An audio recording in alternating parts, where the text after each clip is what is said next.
একজন বিধবা নারী, একজন বিধবা মা কেমন আমলওয়ালা। এ পর্দারের মায়েরা ও অত্র এলাকার বরগুনার মা বোনেরা যারা বাসা বাড়িতে আমার বয়ান শুনতেছো, মা তোমাদের উদ্দেশ্যে এই ঘটনা, তোমাদের উদ্দেশ্যে নসিহতটা আমি শেষবারের মতো বলে যাই।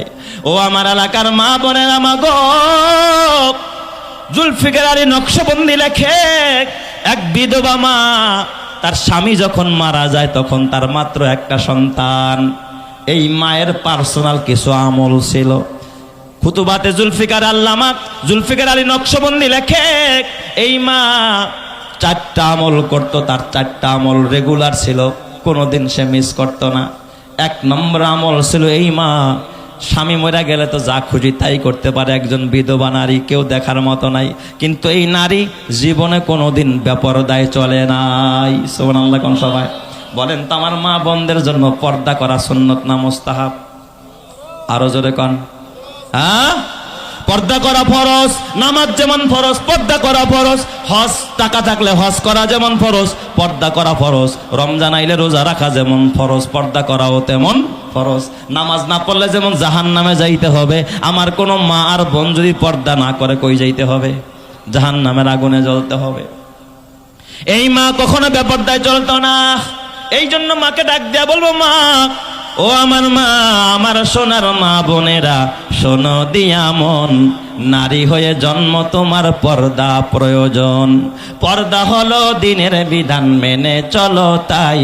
পর্দা ছাড়া চললে নারীর কোনো মূল্য নাই।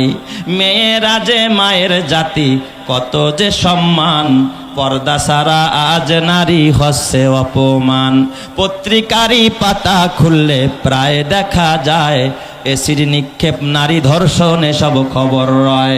পর্দা করে চললে নারী পাবে সবার শ্রদ্ধা, শয়তানেরই পোশাক ছেড়ে করো দিনের পর্দা। কথা ঠিক না বেঠিক জোরে কর। এই জন্য আমার মায়েরা পর্দা করো। মা পাকিস্তানের ওই বিধবা মা 1 নম্বর আমল, কখনো বেপর্দায় চলতেন না, না খায়া থাকতেন, দিনের পর দিন রোজা রাখতেন। আর এই কারগুজারি উনি ওনার ছেলের কাছ থেকে নিয়েছেন, জুলফিকার আলী নকশবন্দি। তার ছেলেও হাফেজে কোরআন হয়ে আলেম হয়ে গেছে। মায়ের বিবরণ দিয়েছে তার ছেলে। আমার মা জীবনে কখনো বেপর্দায় হয় নাই। এটা আমার মায়ের 1 নম্বর আমল। আমার মায়ের 2 নম্বর আমল হলো, আমার মা 5 ওয়াক্ত নামাজ আউয়াল ওয়াক্তে পড়তেন। 5 ওয়াক্ত নামাজ কোন ওয়াক্তে? আউয়াল ওয়াক্তে। দেখবেন আমাদের অধিকাংশ মা বোনেরা যারা নামাজ পড়ে তারাও কিন্তু টাইম মতো পড়ে না, সময় শেষ করে তারপরে পড়ে, ঠিক না ঠিক? অনেকে তো পড়েই না, আর যারা পড়ে তারা টাইম মতো পড়ে না। কিন্তু ওই মা আউয়াল ওয়াক্তে 5 ওয়াক্ত নামাজ পড়তেন। ও আমার মায়েরা, মা গো, কোন মা যদি তাড়াহুড়া কইরা আউয়াল ওয়াক্তে নামাজ পড়া তারপরে রান্না বসাইতে গিয়া তাড়াহুড়া করতে গেছে, 1 ফোঁটা গরম পানি হাতে লাগা পড়ে গেছে, কসম আল্লাহর কিয়ামতের ময়দানে ওই পোড়া জায়গাটুকু শাহাদাতের সাক্ষী দিয়া তাকে জান্নাতে বানায়া দিবে। সুবহানাল্লাহ। কারণ এই পেরেশানিটা করছে কিসের জন্য? নামাজের জন্য। অথচ আমার মায়েরা সকালবেলা রিমোট ঘুরাইয়া শুক্রবার কয়টা বাজে কোন নাটক, কোন চ্যানেলে কোন নাটক, তাড়াহুড়া করে রান্না করে নাটক দেখার জন্য। কথা কয় না? ভারতীয় চ্যানেল দেখার জন্য, স্টার জলসা, জি বাংলা দেখার জন্য। মা ও মা, না না, এইভাবে জীবন কাটাইলে মা গো, এই রূপ ধরা যৌবন জঙ্গলে যাবে মা। নাকের ফুল থাকবে না, গলার মালা থাকবে না, হাতের বালা থাকবে না, কানের দুল থাকবে না মা, দামি 3 পিসটাও সাথে যাবে না। একেবারে উলঙ্গ কইরা সাদা কাপড়ে মোড়াইয়া তারপরে তোর কবরে শোয়া রাখবে গো মা। তাইলে বলেন তো মাদের আউয়াল ওয়াক্তে নামাজ পড়ার দরকার আছে না নাই? ওই মা আউয়াল ওয়াক্তে কি করতেন? 5 ওয়াক্ত নামাজ পড়তেন। এই মায়ের আরেকটা আমল, এই মা ডেলি 100 বার দুরূদ শরীফ পড়তেন। কয়বার?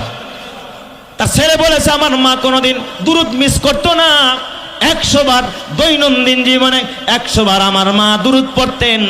আমার মায়ের আরেকটা আমল ছিল, 100 বার ইস্তেগফার পড়তেন, তওবা করতেন, আল্লাহর কাছে ক্ষমা চাইতেন। আর 5 নম্বর আমার মায়ের আরেকটা আমল, আমার মা জীবনে পণ করেছে, আমি হাফেজে কোরআন হইলে আমার মা আমারে নিয়ে আল্লাহর ঘর বাইতুল্লাহ হজ করতে যাবেন। সুবহানাল্লাহ। আমার মায়ের স্বপ্ন, আমার তো বাবা নাই, আমার মায়ের জন্য মাহারাম, আমি তার একমাত্র সন্তান, আমি ছিলাম তার একমাত্র অবলম্বন। আমার মা জীবনের ম্যাক্সিমাম সময় যা উপার্জন করতো তা দিয়ে আমার পড়াশোনা করাইছে, হাফেজ হয়ে গেলাম। আমার মা আমার বাবা রেখে যাওয়া কিছু সম্পদ ছিল, তার থেকে কিছু অংশ বিক্রি করে আমার মা হজের নিয়ত করছে। ওই হজের সফরে আমি এবং আমার মা দুইজনে রওনা করলাম। আজব ঘটনা বাবা, আসল কথা এখনো কিন্তু বলি নাই। কি কারামত আল্লাহ দিয়েছে। নারীরা যখন আমলদার হয়ে যায়, একজন মা যখন আমলি হয়ে যায়, কয় 70 জন অলির চাইতেও তার মর্যাদা আল্লাহ তাআলা বাড়ায়া দেয়। সুবহানাল্লাহ জোরে কোন সবাই। এই মা কত বড় আমলদার মা, ছেলেকে নিয়ে কোরআনের হাফেজকে নিয়ে কাফেলার সাথে হজ করতে গেছে পাকিস্তান থেকে। হজ করতে যাওয়ার পর এই মা বেশিরভাগ টাইম মক্কায় রোজা রাখা আরম্ভ করছে। মা তো দুর্বল হয়ে গেছে, ভালো কিছু খায় না। হাফেজে কোরআন কাফেলার পুরুষদের সাথে বাইতুল্লাহ তওয়াফ করতে যায়, আর তার মারে দিছে মহিলাদের সাথে কাফেলা বাইন্দা তাদের সাথে কোথায় যায়? বাইতুল্লাহ যায়, তওয়াফ করে। হঠাৎ একদিন কাফেলার সব নারীরা আলাদা আসছে বাসায়, পুরুষরা আলাদা বাসায় আসছে, নকশবন্দি লেখে তার কিতাবের মধ্যে। কিন্তু হাফেজে কোরআনের মা, ওই যে বুজুর্গ মা, আল্লাহওয়ালা একজন মা, এই মা রাত গভীর হয়ে যায়, মা তো বাসায় ফেরে না। ছেলে পাগল পারা হয়ে বের হয়ে যায়। আল্লাহ, এই দুনিয়ায় আমার মার কেউ নাই, আমার বাবা নাই। আমার মায়ের কত স্বপ্ন আমার হাফেজ বানায়, আমার মা বাইতুল্লাহ হজ করতে আসছে। আল্লাহ, আমার মা দুনিয়া চায় নাই। আমার মা ইচ্ছা করলে আরেক জায়গায় বিয়ে বসতে পারতো, নিজের যৌবনের চাহিদা মেটাইতে পারত। আমার মা সব জলাঞ্জলি দিল। আল্লাহ, আমি সন্তানের জন্য। আবার আজকে আমার মা বাইতুল্লাহ আসলো, আমার মা আমার নিয়াত দোয়া করতেছে আল্লাহ, কিন্তু আজকে আমার মা ঘরে আসে না। আমার মা না জানি কোথায় হারায় গেল নাকি মারা গেল। ছেলেটা সারা রাত খুঁজলো, কোথাও মারে পায় না। দিনের বেলায় খুঁজে মা পায় না। একদিন যায়, 2 দিন যায়, 3 দিন পার হয়ে যায়। কাফেলার মধ্যে কোথাও তার মারে পাওয়া যায় না, খুঁজে পায় না মা কোথায় গেছে। হঠাৎ কইরা 3 দিনের মাথায় ছেলে পেরেশান। রাত্রিবেলা ওই ছেলে রাত্রিবেলায় তাহাজ্জুদের টাইমে তাহাজ্জুদ পড়ার জন্য যখন উঠছে বের হবে, হঠাৎ দেখে দরজার মধ্যে আইসা দরজার সামনে দাঁড়ায়া ছেলের নাম নিয়ে ডাকতেছে, বাবা দরজা খোলো, আমি তোমার মা এসেছি। চিৎকার মেরে কন্যা আল্লাহু আকবার। ছেলে যখন দরজা খুলে দিছে, দরজা খুইলা দেখে ভিতরে তার ছেলে। হঠাৎ মা ডাক দিয়া, কিরে বাবা তুই এখানে কোত্থেকে আসলি? এই ঘরে তো থাকার কথা না। কয় কেন মা? কয় বাবা রে, তুই না আমার আগে আনলি বাইতুল্লাহ থেকে, তুই এখানে কোত্থেকে? কয় না মা, আমি তো আজকে রাতের বেলায় বের হই নাই।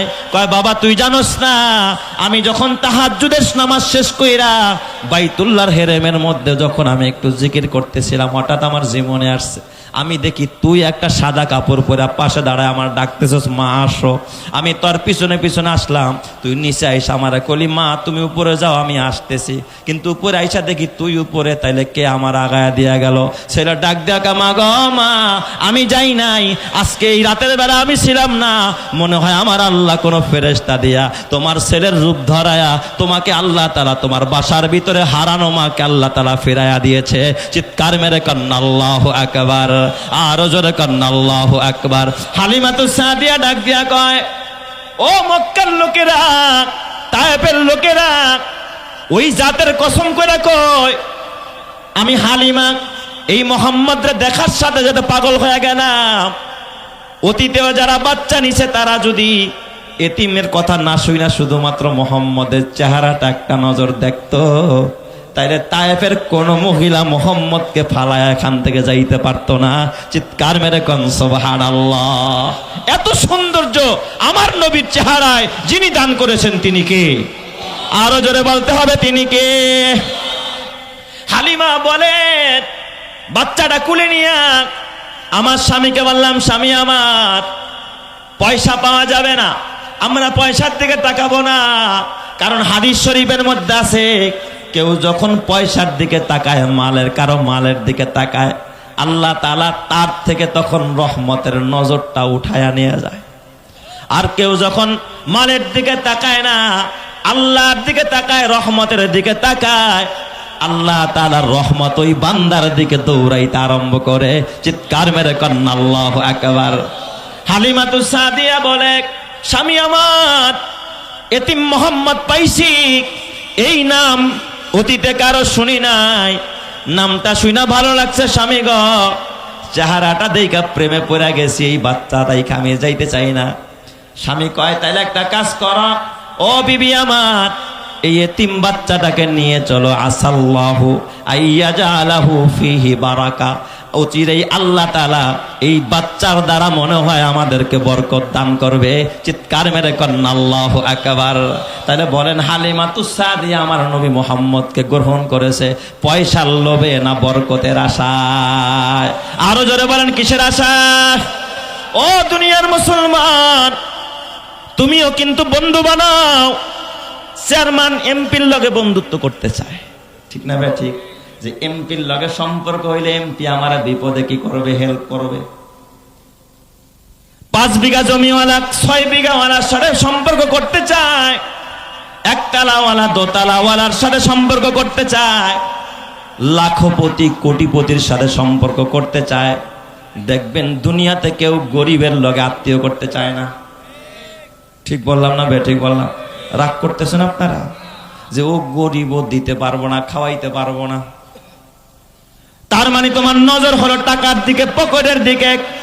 আল্লাহ বলে গোলাম না না, নজরটা টাকার দিকে দিস না, পকেটের দিকে দিস না, মালের দিকে না, রহমানের দিকে দেখ, আমি আল্লাহর দিকে দেখ। দুনিয়ার মানুষ সব ফকির, আমি আল্লাহ ধনী, আমার দিকে নজর দেখ। আমি আল্লাহ এমন জায়গা থেকে তোকে রহমত দিব, এমন জায়গা থেকে বরকত দিব, যেখান থেকে বরকত নিয়ে তুই কোনোদিন শেষ করতে পারবি না। চিৎকার মেরে কন্যা আল্লাহু আকবার। এই জন্য দেখবেন বিপদ আপদের সময় এক ধনী ভাই আরেক ধনী ভাই দেখে, আহেন ভাই আমার বাসায় একটু খাইয়া যান, এক গ্লাস পানি খাইয়া যান। ডাকেন কি ডাকেন না? আসেন ভাই একটু ফল খাইয়া যান, এক কাপ চা খাইয়া যান। চার দোকানের দেখা হইলে কয় আসেন ব্যবসায়ী ভাই বসেন, এক কাপ চা খান। জীবনে শুনছেন নি 5 তলা বাড়িওয়ালা ভ্যানওয়ালারে কইছে ভাই বয় তুই এক কাপ চা খা? ভ্যানওয়ালারে কয় না, রিস্কাওয়ালারে কয় না, খেতের কামলারে কয় না, গরিব রে কয় না। এই যে আপনাদের মাদ্রাসা, এই মাদ্রাসা অনেক গরিব পড়ে কি পড়ে না? এই কথা বলেন, পড়ে কি না? কলেজ পড়ুয়া ছাত্র, এক দলের সে প্রধান, সভাপতি, সেক্রেটারি, চিন্তা করে ওরে রাখলে আমার ছেলেরে ভর্তির সময় কাজে লাগবে। ওরে ডাক দিয়া চা খাওয়ায়, ওরে ডাক দিয়া নিমন্ত্রণ করে তারপরে আপ্যায়ন করে। কিন্তু একদিন তো বললা না মাদ্রাসার একটা এতিমরে বাসায় নিয়ে আজকে আমি খানা খাওয়াবো। আমি ওর কাছ থেকে দুনিয়া চাই না, ওর পকেটের দিকে তাকাবো না। ওর টাকা নাই, পয়সা নাই, ও আমাকে দুনিয়ায় উপকার যদি নাও করতে পারে, কসম আল্লাহর, তুমি না তাকাইলেও আল্লাহ তাআলা নূরের ফেরেশতারা ওর পায়ের নিচে নূরের ডানা বিছায়া দেয়। ওরে যদি একদিন আদর কইরা একটা হাফেজে কোরআন, এই যে আজকে পাগড়ি নিয়ে গেল, এই হাফেজে কোরআনটাকে যদি বলো যে ভাই চল তুই আমার বাসায় চল, ও তোর ঘরের মধ্যে হাঁটবে, তোর বাড়িতে হাঁটবে, তোর খাটের মধ্যে বসবে, কসম আল্লাহ যেই জায়গায় ওর কদম পড়বে ওই জায়গায় নূরের ফেরেশতারা নূরের ডানা বিছায়া দিবে। কথা ঠিক কিনা? গোটা ঘর নূরে নূরান্বিত হবে। আর গাঞ্জাখোর, বাটপার, চোর আর সিটার, সুদখোর আর ঘুষখোরের ঘরে নিবি, বরকত দূর হয়ে যাবে। কথা ঠিক না ঠিক জোরে কর? এই হলো আমাদের হালাত। হালিমাতুস সাদিয়া ডাক দিয়া বলে, স্বামী আমার টাকা চাই না, পয়সা চাই না, এই বাচ্চাটারে এতিমটারে পালতে চাই বরকতের আশায়। সুবহানাল্লাহ বলেন না সবাই? হালিমাতুস সাদিয়া বলে, সিরাত ইবনে হিশামের মধ্যে লেখস, হালিমাতুস সাদিয়া বলে আমি দুর্বল, আমার গাদাটাও ছিল বড় দুর্বল। এই ছোট্ট শিশু মোহাম্মদ রে যখন কুলে নিলাম, হঠাৎ দেখে আমার শরীরটা একটা ঝাঁকি মারলো। ঝাঁকি মারার সাথে সাথে আমি দেখি আমার শরীরের মধ্যে কেমন যেন শক্তি এসে গেছে। আমার শরীরটা কেমন যেন এখন চাঙ্গা চাঙ্গা বাপ, মনে হয় যেন দুইটারে গুছায় মেরে লাগে, শক্তি বেড়ে গেছে। আমার একটা ছেলে ছিল আব্দুল্লাহ, এই আব্দুল্লাহ দুধ পান করে, কারণ দুধ খাওয়াইতে হইলে তো ওই মহিলার স্তনের দুধ থাকতে হবে, তার বাচ্চা থাকতে হবে, ঠিক না বে ঠিক? যার বাচ্চা নাই সে কি আরেকজনের দুধ পান করাইতে পারে নাকি? আমার আব্দুল্লাহ দুধ পাইতো না, সারাদিন টেও টেও করতো, কান্না করত। কিন্তু এই আখেরি জামানার পয়গম্বর মোহাম্মদ রে কোলে নেওয়ার সাথে সাথে আমার যে স্তনগুলো একেবারে শুকানো ছিল, মোহাম্মদকে কোলে নেওয়ার সাথে সাথে আমি তাকায় দেখি আমার স্তন দুইটা দুধে ভরপুর হয়ে গেছে। আর একটু জোরে কান্না আল্লাহু আকবার। বলেন তো বরকতের মালিক কে? আরো জোরে বলেন বরকতের মালিক কে? হালিমাতুস সাদিয়া স্বামীরে বলে, স্বামী আমার গাধায় উঠে। স্বামী গাধায় বসছে। হালিমাতুস সাদিয়া নবী মুহাম্মদ রাসূলুল্লাহরে কোলে নিয়ে স্বামী আগে পিছনে বসছে। গাধা সাথে সাথে জমিনে বসে পড়ছে। গাধা দাঁড়ায় না, লাগাম দিয়া চাবুক মারে, ওঠো। গাধা ওঠে না। হালিমাতুস সাদিয়া কয় মনে হয় কিছু একটা ঘটছে। স্বামীর আপনি একটু নামেন দেখি, গাধা কেন দাঁড়ায় না? তাহলে আপনি নামেন। আমার নবী মুহাম্মদুর রাসূলুল্লাহরে কোলে নিয়ে হালিমাতুস সাদিয়া আগে বসছে। আপনি একটু পিছে বসেন দেখি, গাধা দাঁড়ায়নি। নবীরে কোলে নিয়ে হালিমাতুস সাদিয়া গাদার সামনের দিকে বসছে, তার স্বামীরে পিছনে বসাইছে। আমার নবীর দিকে পিঠ দিয়া বসবি, আরশের মালিক সহ্য করে না। আমার নবীরে তুই চেনস না, আমার নবীরে গাদায় চিনে, গাদা দাঁড়ায় না। হালিমাতুস সাদিয়ার স্বামী পিছনে বসছে, হালিমাতুস সাদিয়া আমার নবীরে কোলে নিয়ে সামনে বসছে। অমনি গাদা শক্তি সঞ্চার করে এত দ্রুত গতিতে দৌড়ায়, কিসের ঘোড়া কিসের উট। ওই যে কাফেলা কয়েক মাইল পার হয়ে আগে চলে গেছে, এই কাফেলা ক্রস কইরা হালিমাতুস সাদিয়ার দুর্বল গাদা সবল হইয়া তাদেরকে ক্রস কইরা আগে আগে হাঁটা আরম্ভ করেছে। চিৎকার মেরে কান্না আল্লাহু আকবার। আরো জোরে বলেন আল্লাহু আকবার। নবী নবী বলে আর কত কাল আমি কাঁদবো, আপন নয়নে কবে জানি দয়ার নবীকে আমি দেখব। নবী নবী করে আর কত কাল আমি কাঁদব, আপন নয়নে কবে জানি, আপন নয়নে কবে জানি দয়ার নবীকে আমি দেখব। নবী নবী করে আর কত কাল আমি কাঁদব। আল্লাহ ওই নবীর দিদার নসিব কইরো, তোমার দিদার নসিব কইরো। জোরে কান আমিন। আরো জোরে বলেন আমিন। আল্লাহ তোমার নবীর একটু স্বপ্নে দেখায়া দিও। জোরে বলেন আমিন। এ আমার বাবা, ওই হালিমাতুস সাদিয়া বলে কাফেলা যখন ক্রস করলাম, কাফেলার লোকের আমার ডাক দেয়া, হালিমা এই গাদা কি তোর আগের গাদা? কয় হ্যাঁ আগের গাদা। কয় কি খাওয়াইছস? গাদা এত দৌড়ায় কে? গাদার এত পাওয়ার কেমনে বাড়লো? মক্কায় নিয়ে কি খাওয়াইছস? গাদারে কোন সুই দিছস, কোন ইঞ্জেকশন দিছস, কোন মেডিসিন গাদারকে তুই সেবন করাইছস? হালিমা ডাক দেয়া কয়, এ কাফেলার লোকেরা, ও সাদ বংশের লোকেরা, এটা আমার গাদার কারামতি না, আমি হালিমার কারামতি না, আমার স্বামীর কারামতি না। এটা হলো যে এতিম বাচ্চা মোহাম্মদ আমি কোলে নিয়েছি, এটা হলো ওই কুরাইশি সন্তান মোহাম্মদের কারামতি। চিৎকার মেরে কান্না আল্লাহু আকবার। আরো জোরে কান্না আল্লাহু আকবার। আমার নবীকে নিয়ে হালিমা যখন বাসায় চলে যায়, হালিমাতুস সাদিয়ার একটাই মাত্র পেশা, কিছু বকরি ছিল, বকরিগুলোকে মাঠে চড়াইতো, ঘাস খাওয়াইতো, বাচ্চা হইতো, বিক্রি করত, দুধ দহন করত, বাজারে বিক্রি করত। হালিমার একটা মেয়ে ছিল, নাম তার সীমা। সীমারে কয় যা বকরি নিয়ে যা। কিন্তু সীমা এই যে বাচ্চা মোহাম্মদ আমার নবীকে কোলে রাখে, আমার নবীকে কোলে নিয়ে সব সময় আদর করে। সীমা একদিন তার মা ডাক দিয়া কয়, সীমা তাড়াতাড়ি করে এখন মোহাম্মদরে নিয়ে বসে থাকলে হবে না, বকরিগুলো না খায় রয়েছে, তাড়াতাড়ি যা। কয় মা না না আমি যাব না। কয় তুই যদি না যাস তোর ভাই কুরাইশি ভাই মোহাম্মদ না খায়া থাকবে। যখন এই কথা বলছে, সীমা কয় তাইলে আর দেরি করা যায় না, আমি এখন তাড়াতাড়ি যাই, আমার ভাই না খায়া থাকবে, এটা আমি সহ্য করতে পারবো না। জোরে কম সুবহানাল্লাহ। সীমা ডাক দিয়া কয়, মা ও আমার মা, একটা কাজ করো, তাইলে আমার ভাই কুরাইশি ভাই মোহাম্মদরা আমার সাথে একটু দিয়া দাও। সুবহানাল্লাহ কইবেন না সবাই? আমার কুরাইশি ভাই মোহাম্মদরে একটু সাথে দাও, আমি ছাগলরে ঘাস খাওয়ামু, আমার ভাইটারে নিয়ে একটু খেলা করুম। মায় ডাক দেয়া কয়, তুই একটা মেয়ে মানুষ, ছাগল শাসন করা কি সহজ কাজ না কঠিন কাজ?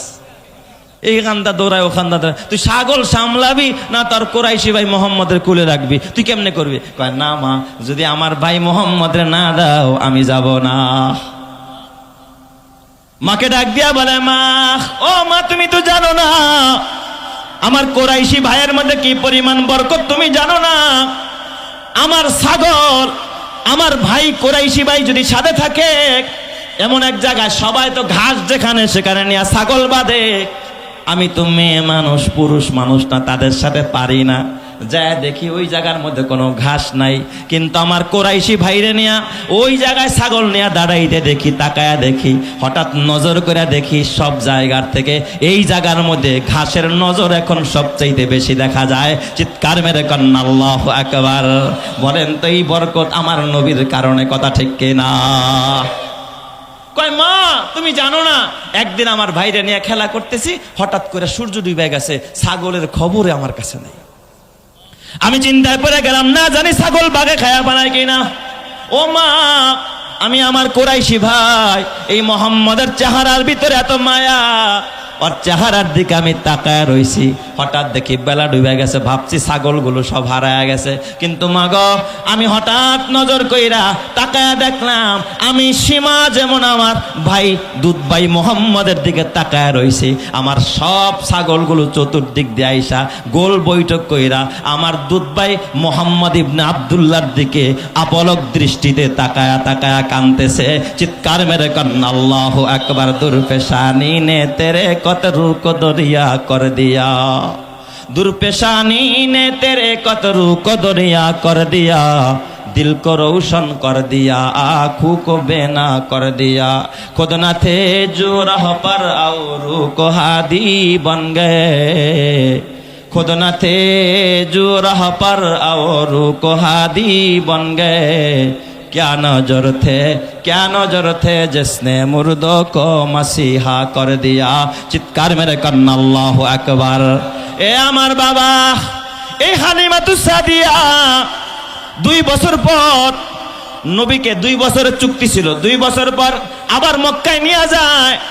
আমেনার কাছে গিয়া কয়, আমেনা, দিতে চায় মন চায় না, মোহাম্মদ রে ফেরত দিতে মন চায় না রে আমেনা। আমেনার এখন উল্টা বুঝায়, ও আমেনা, মক্কার আবহাওয়া ভালো না, কয়দিন পর পর মহামারী দেখা দেয়। তায়েফের আবহাওয়া ভালো, গাছগাছালি, গ্রাম্য পরিবেশ। আর 2টা বছরের লেগা তোমার ছেলে মোহাম্মদ রে আমার কাছে দিয়ে দাও, আরো 2টা বছর তোমার ছেলেকে ফিরি লালন পালন করতে। আমেনা নবী মোহাম্মদের মায়া ভুলতে পারে না, আরে হালিমা ভুলতে পারে না। পটাইতেছে মা আমেনাকে, গর্ভধারিণী মাকে পটায়। ও আমেনা, আর রাইখো না, দিয়ে দাও, আবারও নিয়ে যাই। চুক্তি অনুযায়ী 2 বছর শেষ, আরো 2 বছরের জন্য চুক্তি করো, তোমার ছেলে মোহাম্মদ রে আমার কাছে দিয়ে দাও, আমি আদর দিয়ে সোহাগ দিয়ে তোমার ছেলেকে লালন পালন করব। আর এত বরকত পাইছি এই বাচ্চার ভিতরে। ও আমেনা শোনো, আমার একটা ছেলে আছে আব্দুল্লাহ, তোমার ছেলের হৃদয়টা এত বড় প্রশস্ত আল্লাহ বানায়া দিছে। কয় আমার ছেলে আব্দুল্লাহ একটা সময় দুধ পাইতো না, কিন্তু এই মোহাম্মদের ঘরে আনার পর আমার ছেলে একটা দুধ পান করে, কিন্তু আরেকটা দুধ আমি মোহাম্মদরে পান করাই। আমি বারবার চেষ্টা করেছি ওর দুধ ভাইয়ের দুধের মধ্যে মুখ লাগাইতে, কিন্তু মোহাম্মদ কোনোদিন তার ভাইয়ের দুধে মুখ লাগায় না, সব সময় নিজেরটা পান করে, কোনোদিন ভাইয়ের দুধের মধ্যে মুখ লাগায় নাই। জোরে কোন সুবহানাল্লাহ। ও আমেনা শোনো, আমি আর একটা কথা বলি, আমি মোহাম্মদকে কখনো কাঁদতে দেখি নাই, মোহাম্মদ কখনো কাঁদে না। ক্ষুধা লাগলে বাচ্চারা টাও টাও করে কান্না করে, ব্যথা পাইলে কাঁদে, মোহাম্মদ রে কখনো কাঁদতে দেখি নাই। কিন্তু একটা কারণে মোহাম্মদ রে কাঁদতে দেখেছি।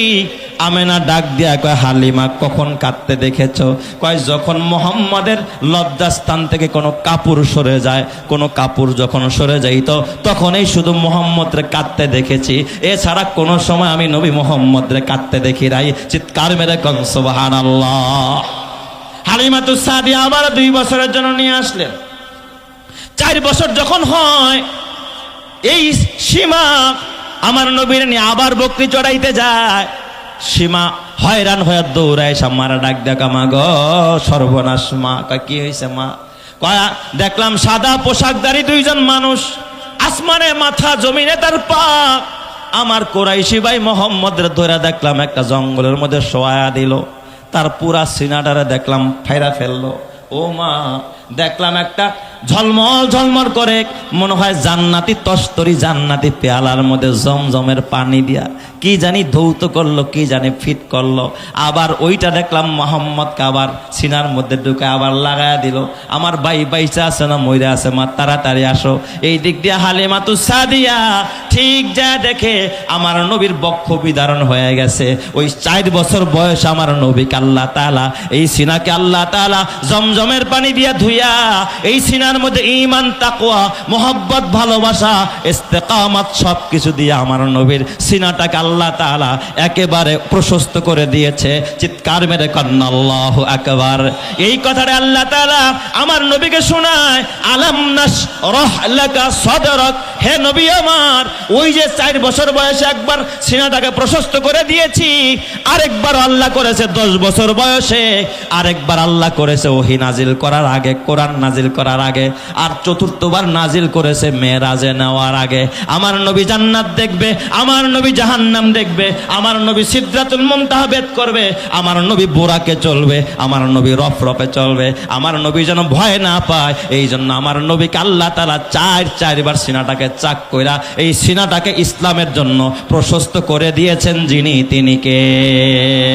আরো জোরে বলেন না, তিনি কে? এরপর আল্লাহ তাআলা 2 নম্বরের নিয়ামতের কথা শোনায়। আপনাদের কষ্ট হবে, আমি কি শেষ করে দিব?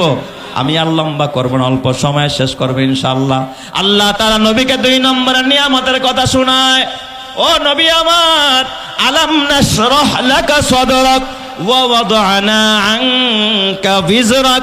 হাবিব আমার, আমি কিন্তু আপনার বোঝাকে হালকা করে দিছি, পুরা লোডটা কিন্তু আপনার উপর আমি দেই নাই। কিসের বোঝা? কিসের বোঝা?